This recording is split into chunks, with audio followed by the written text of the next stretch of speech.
Hello and welcome back to the channel, my dear viewers. I'm so grateful that you've decided to join us again. Whether you're a long-time subscriber or a newcomer, it's a real pleasure to have you with us as we explore these profound teachings and reflections together. If you're new here, be sure to hit that subscribe button and turn on the notification bell so you won't miss any of our future videos filled with insights on spirituality, wisdom, and practical guidance for daily life. Today, we are going to discuss an incredibly important topic, something that might seem quite simple at first but carries profound implications for our spiritual practice. This topic is about the proper way to worship Buddha at home and why following specific rituals is essential for maintaining harmony, peace, and prosperity in your home and family life. But what happens if you don't follow these rituals correctly? Can it truly affect your life and your family's well-being? It's a question many people ask. Why do I need rituals to worship Buddha at home?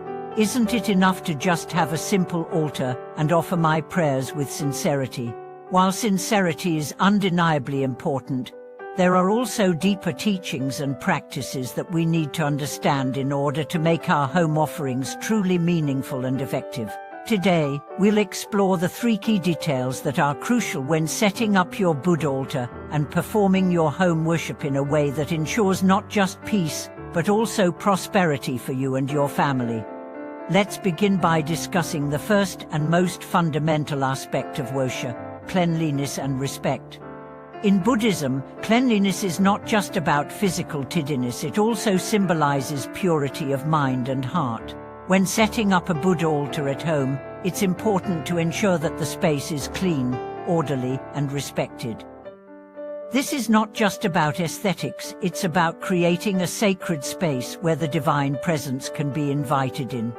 In ancient traditions, altars were treated as sacred ground. Everything placed on an altar, from the Buddha statue to the offerings, was meant to be presented with reverence and care. The Buddha statue in particular should never be placed in a location where it might become cluttered or treated casually. It should be treated as a guest of honor, and the space surrounding it should reflect this respect. Even the smallest of offerings, such as incense or flowers, should be placed carefully, with full awareness of their symbolism. The act of cleaning the altar, ranging the offerings, and creating a peaceful environment all work together to set the tone for your prayers and your intentions. But here's where many people go wrong. Neglecting the altar or treating it carelessly can invite disharmony into the home. When we fail to show the Buddha the respect he deserves, we send a subtle message to the universe that we are not fully committed to the spiritual path. This lack of respect can, over time, lead to a feeling of imbalance and discomfort in the home. In other words, if you don't honor the space with care, the energy of the environment will reflect this lack of reverence, and it can lead to stress, misunderstandings, or even misfortune within the family. And now, let's move on to the second key element in home worship: the intention behind the offerings. The Buddha himself often spoke about the importance of right intention, and this is just as important when we offer our prayers and offerings at home. It's not about how much incense you burn or how many flowers you place on the altar. It's about the sincerity of your heart and the purity of your thoughts. The intention behind your worship is what truly matters. The act of making offerings to the Buddha symbolizes our willingness to let go of attachment and material desires. Offering incense, fruits, or flowers represents our act of surrender, our willingness to give of ourselves and express gratitude for the blessings in our lives. When we offer things with a mind full of greed, desire, or expectation, such as offering in hopes of gaining material wealth or success, our intentions become distorted, and the offerings lose their spiritual significance. This is why it's so important to approach the altar with a humble and pure heart. We must be mindful of our intentions and make offerings with the goal of cultivating compassion, wisdom, and inner peace, not just seeking external gains. Many people make the mistake of turning their worship into a transactional process. They approach the Buddha as though he were a wish-granting deity, offering prayers and incense only when they want something in return. This mindset, while common, misses the true essence of Buddhist worship. In fact, such an approach can lead to spiritual stagnation, as it creates attachment to outcomes and reinforces the very desires that prevent us from attaining deeper peace and enlightenment. The third and final key detail in proper home worship is timing and consistency.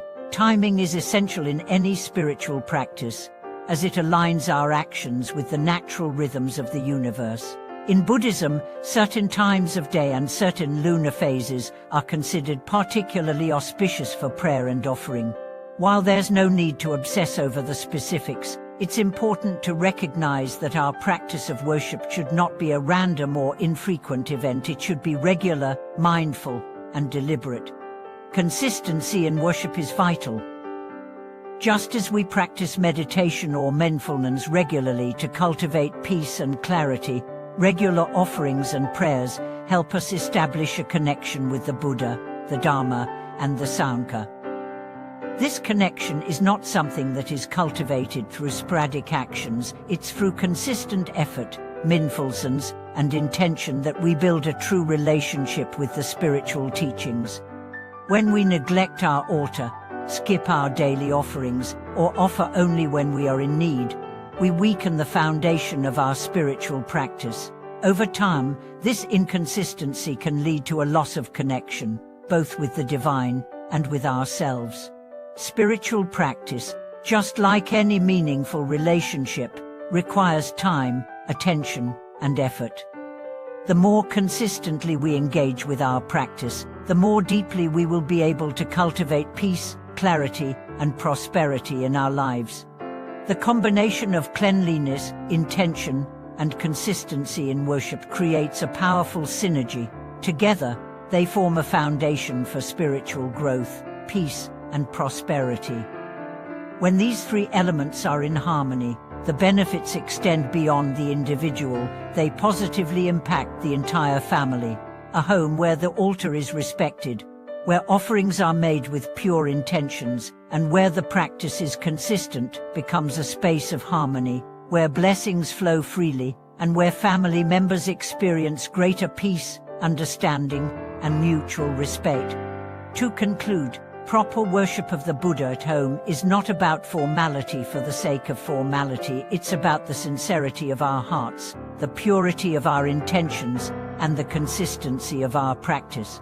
When we take the time to create a sacred space, when we approach the altar with respect and reverence, when we offer our prayers and intentions with a humble heart, we are opening ourselves to the flow of blessings, peace, and prosperity.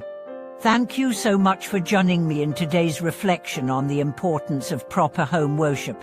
I hope that this video has helped you understand the deeper significance of the rituals surrounding Buddha worship and how they can affect the harmony and prosperity in your life and your family. May you approach your practice with sincerity, intention, and consistency, and may your home be filled with peace, abundance, and joy. If you found this video helpful, I'd love to hear your thoughts and experiences. How do you practice Buddha worship at home? What changes have you noticed when you approach your offerings with respect and mindfulness? Please leave a comment below, and if you enjoyed the video, don't forget to like, subscribe, and tap the notification bell to stay updated on future content. Thank you again for watching, and I look forward to our next encounter. May your practice bring you peace, clarity, and prosperity. Thank you for watching this video.